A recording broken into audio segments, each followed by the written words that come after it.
जी दोस्तों अस्सलाम वालेकुम जी। उम्मीद करने हैं कि सब दोस्त खैर खरीयत नाल होणगे। अज दोस्तों असीं तुहाडे वास्ते खास वीडियो बनाई है कि ब्राज़ील वीज़े वास्ते तुहानूं किहड़े डॉकूमेंट चाहिए ने, इहदा प्रोसैस की है और इहदी कितनी फीस है। ठीक है, तो वीडियो नूं मुकम्मल वाच करो। Subscribe now and press the bell icon. Never miss an update. दोस्तों चलने अपनी वीडियो की तरफ। इत्थे असीं तुहानूं दसने कि तुहानूं किहड़े डॉकूमेंट चाहिए ने ब्राज़ील का वीज़ा अपलाई करने वास्ते। ठीक है, बिल्कुल तुसीं Pakistan, India, Bangladesh, Indonesia, Malaysia हर जगह तो तुसीं अपलाई कर सकते हो। ये कोई प्रॉब्लम नहीं है। ठीक है, Subscribe now and press the bell icon. Never miss an update.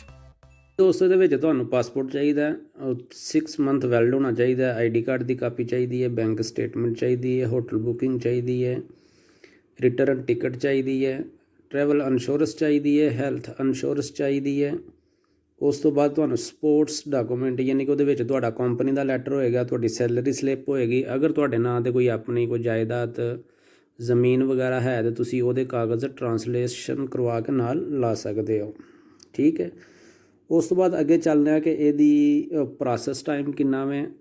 ठीक है, जिहड़ा इहदा प्रोसैस टाइम है वो ने 10 to 12 डेज़ 10 तो 12 वर्किंग डेज़ जिहड़े ने वो तुहाडे इहदे विच लग सकते हैं। ठीक है, उस तो बाद अगे चलने कि इहदे विच तुहानूं फीस कितनी लगेगी। इहदे विच तुहाडे $70 US तुहाडी फीस होएगी, यानी कि $70 तुहाडी इहदे विच फीस है। ठीक है, एक दफ़ा मैं तुहानूं दोबारा दोस्तां नूं अगाह करदा चलना वा कि इहदे विच तुहानूं डॉकूमेंट किहड़े चाहिए ने। तुहानूं तुहाडा पासपोर्ट चाहिए, मस्ट 6 महीने तुहाडा वैलिड होना चाहिए पासपोर्ट। ठीक है, उहदे नाल तुहानूं तुहाडे ID कार्ड यानी कि शनाख्ती कार्ड की फोटोकापी चाहिए है, बैंक स्टेटमेंट चाहिए है।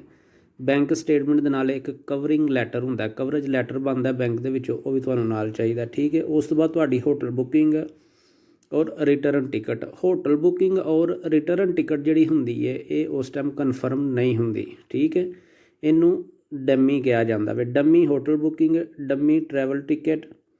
उस तो बाद तुहाडी ट्रैवल इंश्योरेंस और हैल्थ इंश्योरेंस।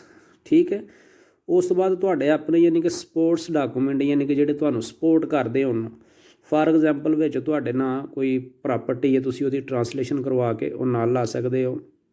अगर तुहाडे नाम ते कोई गाड़ी है, ठीक है, उहदी तुसीं कॉपी नाल ला सकदे हो ट्रांसलेशन करवा के। ठीक है, उस तो बाद तुहानूं कंपनी का लैटर चाहिए कि तुसीं की काम किस कंपनी दे नाल तुसीं काम करदे हो, वो तुहानूं लैटर भी तुहाडा चाहिए। ठीक है, उस तो बाद तुहानूं सैलरी स्लिप चाहिए है।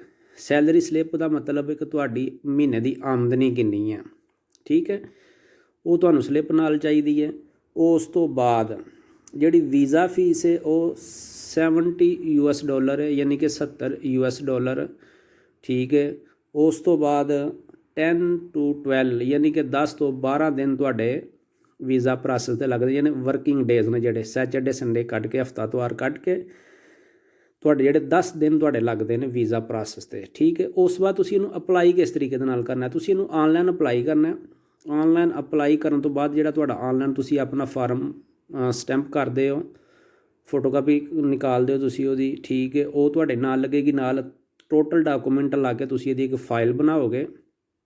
फाइल बनाने तो बाद तुसीं चले जाओगे जैरी ऑफिस दे विच। ठीक है, पहले फिडेक्स ऑफिस हुंदा सी, लेकिन अजकल जैरी ऑफिस ज़्यादा ही काम करता है। तुसीं अपनी स्क्रीन के उत्ते देखते हो पे हर शहर का एड्रैस लिखा था, जैरी ऑफिस एड्रैस। ठीक है, उस तो बाद विच जिस टाइम तुसीं जैरी ऑफिस जाते हो जाके तुसीं अपनी जिहड़ी तुहाडी फाइल तुसीं कंप्लीट कीती दी है विद ओरिजिनल डॉकूमेंट वो तुसीं अपनी सबमिट करदे हो।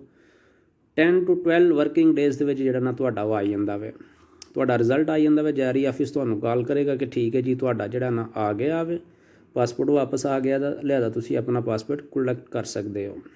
ठीक है, तुसीं अपना पासपोर्ट कलैक्ट करदे हो। उस तो बाद विच तुसीं अपना जिहड़ा तुहाडा प्लैन है, अपने प्लैन के मुताबिक किसी टाइम के उत्ते भी तुसीं फ्लाई कर सकते हो। बिल्कुल तुहाडीआं अखां दे सामने जैरी ऑफिस का एड्रैस सियालकोट, मुल्तान, फैसलाबाद, गुजरांवाला, लाहौर, पेशावर, इस्लामाबाद। ठीक है, इहदे विच मुकम्मल एड्रैस लिखिया दा और उन्हां दे नाल तुसीं जाके राबता कर सकते हो। ठीक है, कोई किसी किस्म का मसला नहीं है, बकायदा तुसीं खुद अपलाई कर सकते हो। ठीक है, इहदे विच मैट्रिक तो F तुहाडी तलीम होनी चाहिए है। ਅੰਡਰ ਮੈਟ੍ਰਿਕ ਲੋਕ ਵੀ ਕਰ ਸਕਦੇ ਨੇ, ਇਹਦੇ ਵਿੱਚ ਕੋਈ ਕਿਸੇ ਕਿਸਮ ਦੀ ਪ੍ਰੋਬਲਮ ਨਹੀਂ ਹੈ। ਠੀਕ ਹੈ, ਬਜਾਏ ਇਸ ਦੇ ਕਿ ਤੁਸੀਂ ਉਹਦੇ ਵਿੱਚ ਬਹੁਤ ਜ਼ਿਆਦਾ ਲੋਕਾਂ ਨੂੰ ਪੈਸੇ ਲੋਕ ਫਰਾਡ ਕਰਦੇ ਨੇ, ਬਹੁਤ ਜ਼ਿਆਦਾ ਫਰਾਡ ਹੋ ਰਹੇ ਨੇ। ਉਸ ਫਰਾਡ ਤੋਂ ਬਚਣ ਵਾਸਤੇ ਸਾਡੀ ਕੋਸ਼ਿਸ਼ ਹੁੰਦੀ ਹੈ ਕਿ ਅਸੀਂ ਦੋਸਤਾਂ ਵਾਸਤੇ ਅੱਛੀ ਤੋਂ ਅੱਛੀ ਵੀਡੀਓ ਬਣਾਈਏ, ਅੱਛੀ ਤੋਂ ਅੱਛੀ ਇਨਫੋਰਮੇਸ਼ਨ ਦਈਏ ਤਾਂ ਕਿ ਫਰਾਡ ਤੋਂ ਬਚ ਸਕੋ। ਠੀਕ ਹੈ, ਸਾਡਾ ਸਿਰਫ ਮੇਨ ਵੀਡੀਓ ਬਣਾਉਣ ਦਾ ਮਕਸਦ ਹੀ ਇਹ ਹੁੰਦਾ ਹੈ ਕਿ ਦੋਸਤ ਕਿਸੇ ਫਰਾਡ ਦੇ ਵਿੱਚ ਨਾ ਆਉਣ। ਠੀਕ ਹੈ, ਤੇ ਲਿਹਾਜ਼ਾ ਮੈਂ ਗੁਜ਼ਾਰਿਸ਼ ਕਰਨਾ, ਅਪੀਲ ਕਰਨਾ ਕਿ ਜਿਹੜੇ ਨਏ ਦੋਸਤ ਆ ਕੇ ਮੇਰੇ ਚੈਨਲ ਨੂੰ ਵਾਚ ਕਰਦੇ ਨੇ ਪਏ, ਬਰਾਏ ਮਿਹਰਬਾਨੀ ਕਰਕੇ ਮੇਰੇ ਚੈਨਲ ਨੂੰ ਲਾਜ਼ਮੀ ਸਬਸਕ੍ਰਾਈਬ ਕਰੋ ਤਾਂ ਕਿ ਆਉਣ ਵਾਲੀ ਹਰ ਨਈ ਵੀਡੀਓ ਤੁਹਾਡੇ ਕੋਲ ਆਸਾਨੀ ਦੇ ਨਾਲ ਪਹੁੰਚ ਜਾਵੇ। ਠੀਕ ਹੈ, ਤਾਂ ਕਿ ਤੁਸੀਂ ਫਰਾਡ ਦੇ ਉੱਤੋਂ ਬਚ ਸਕੋ। ਇਹਦੇ ਵਿੱਚ ਜਿਸ ਟਾਈਮ ਤੁਸੀਂ ਖੁਦ ਵੀਜ਼ਾ ਅਪਲਾਈ ਕਰਨਾ ਹੈ, ਠੀਕ ਹੈ, ਮੈਕਸੀਮਮ ਮਿਨੀਮਮ ਤੋਂ ਮਿਨੀਮਮ ਤੁਹਾਡੀ ਜਿਹੜੀ ਅਮਾਊਂਟ ਹੈ ਉਹ ਖਰਚ ਹੋਵੇਗੀ। ਉਹਦੇ ਵਿੱਚ ਸਿਰਫ ਤੁਹਾਡਾ ਆਪਣੀ ਜਿਹੜੀ ਤੁਹਾਡੀ ਡਾਕੂਮੈਂਟੇਸ਼ਨ ਤੁਸੀਂ ਕਰਨੀ ਹੈ, ਠੀਕ ਹੈ, ਉਹਦੇ ਤੁਹਾਡੇ ਪੈਸੇ ਲੱਗਣੇ ਨੇ ਜਾਂ ਅੰਬੈਸੀ ਦੀ ਫੀਸ ਲੱਗਣੀ ਹੈ। ਉਸ ਤੋਂ ਇਲਾਵਾ ਤੁਹਾਡਾ ਕੋਈ ਖਰਚਾ ਨਹੀਂ। ਠੀਕ ਹੈ, ਅਗਰ ਬਾਹਰ ਫਾਰ ਐਗਜ਼ਾਮਪਲ ਤੁਸੀਂ ਕਿਸੇ ਟਰੈਵਲ ਏਜੰਸੀ ਕੋਲੋਂ ਕਰਵਾਉਂਦੇ ਹੋ ਤਾਂ ਉਹ ਨਾ ਤੁਹਾਡਾ ਨਾਰਮਲ 5-6 ਲੱਖ ਰੁਪਇਆ, 7 ਲੱਖ 10 ਲੱਖ ਕਿਤੇ ਨਹੀਂ ਤੁਹਾਡਾ ਗਿਆ ਦਾ। ਲੇਕਿਨ ਅਗਰ ਤੁਸੀਂ ਖੁਦ ਇਸ ਚੀਜ਼ ਨੂੰ ਪ੍ਰਮੋਟ ਕਰਦੇ ਹੋ, ਖੁਦ ਅਪਲਾਈ ਕਰਦੇ ਹੋ, ਉਹਦੇ ਵਿੱਚ ਬਿਲਕੁਲ ਤੁਹਾਡਾ ਨਾਰਮਲ ਅਤੇ ਸ਼ਾਰਟ ਖਰਚਾ ਵੇ। ਇਹਦੇ ਨਾਲ ਹੀ ਦਵੋ ਇਜਾਜ਼ਤ, ਸੋਨੇ ਰੱਬ ਦੇ ਵਾਲੇ। Subscribe now and press the bell icon. Never miss an update. Subscribe now and press the bell icon. Never miss an update.